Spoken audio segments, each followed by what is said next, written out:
Здравствуйте, дорогие туркменистанцы! Салам, хорматлы ватандашлар! Ситуация в стране остается очень сложной. У людей нет возможности свободно и без преград купить элементарно хлеб для своей семьи. Общество разделено на тех, кто может позволить себе купить хлеб по высоким ценам в коммерческих магазинах, и тех, кто не имеет такой возможности и вынуждены вставать в 5 утра и покупать для себя и своих детей дешевый хлеб в государственных магазинах. Я обращаюсь к Бердымухамедову.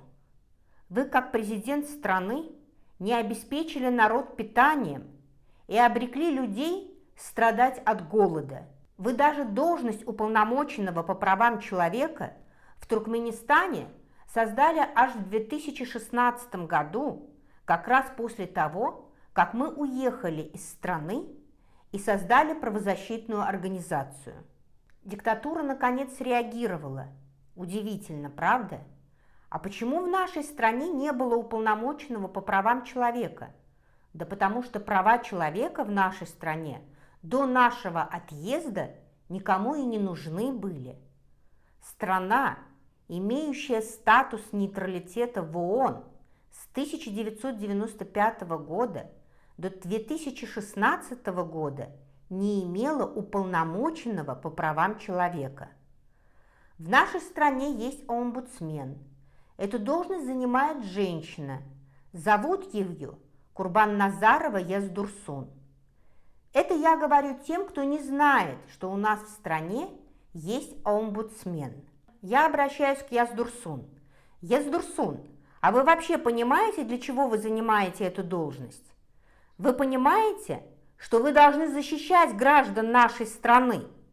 Все, что касается прав человека, упоминаемое бесконечно и без устали в ваших отчетах, должны выполнять вы сами.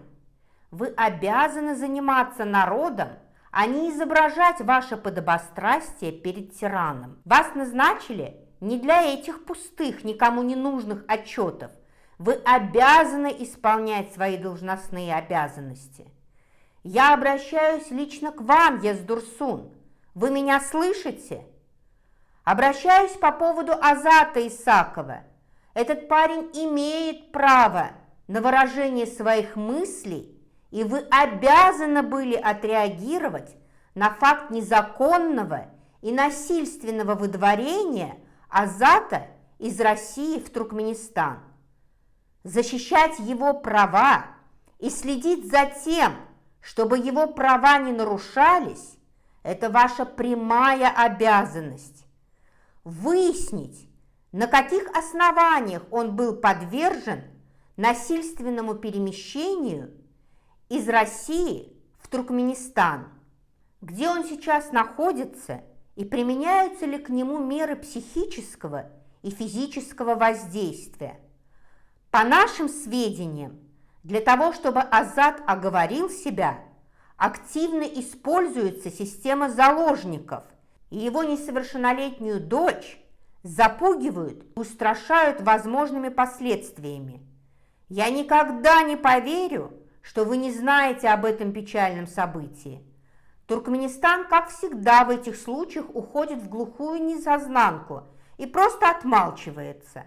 Яздурсун, мы это дело держим на контроле и ждем, когда вы подключитесь как лицо, ответственное за защиту прав населения Туркменистана. У меня очень большой опыт работы со всеми правоохранительными структурами внутри страны. Но наш омбудсмен, видимо, не очень понимает меру своей моральной и юридической ответственности за неисполнение своих прямых обязанностей по защите прав и свобод граждан Туркменистана. Снова обращаюсь к Бердымухамедову. Вы хотя бы понимаете, что вы должны бесплатно раздавать еду нуждающимся людям, а их у нас огромное количество, ведь так делается во всех уважающих себя странах. Женщины в Туркменистане сталкиваются каждый день с проблемами, которые им создает государство. Почему существуют в стране такие условия, что народ каждый день вынужден думать, где подешевле найти себе пропитание. Ваш Тухум Бердымухамедовых, ваш клан, омбудсмен, которые пользуются всеми правительственными благами, не нуждаются ни в чем. А наши женщины в Туркменистане каждый день вынуждены мучиться, переживать и не знать, чем накормить своих детей и свою семью. Мало того, что государственные чиновники во главе с президентом страны не справляются с возложенными на них обязанностями по обеспечению продовольствия народа, так половина народа просто при ваших низких зарплатах не могут обустроить себе свой быт. Люди работают всю свою жизнь, но живут они в аварийных домах. Им не предоставляют квартир, потому что они при созданных вами коррупционных схемах не могут вам и вашим холопам дать взятки и иметь достойное жилье. Вы что, не знаете, что у людей проблемы с обналичиванием денег? Вы не знаете, что люди не могут купить себе лекарства и еду? А зачем вы тогда создали эти банковские карты, если люди не могут снять свои же кровно заработанные деньги со своих карт? И как им жить? Бедных несчастных людей используют как рабсилу на хлопковых полях. Прекращайте создавать видимость заботы о народе. Вы сидите и занимаете пост президента страны не для того, чтобы весь туркменский народ облизывался и завидовал вам и вашему клану. В Туркменистане есть законы, соблюдайте их.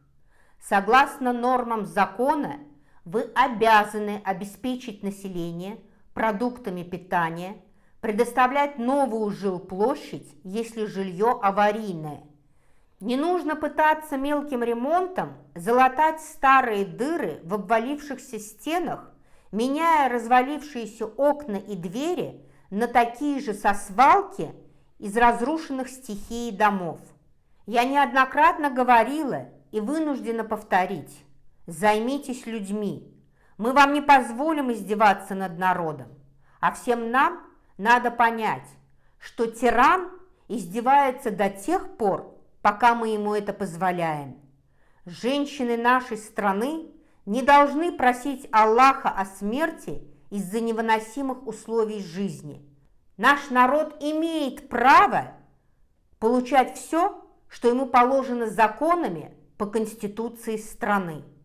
Вам понятно? Народ имеет право.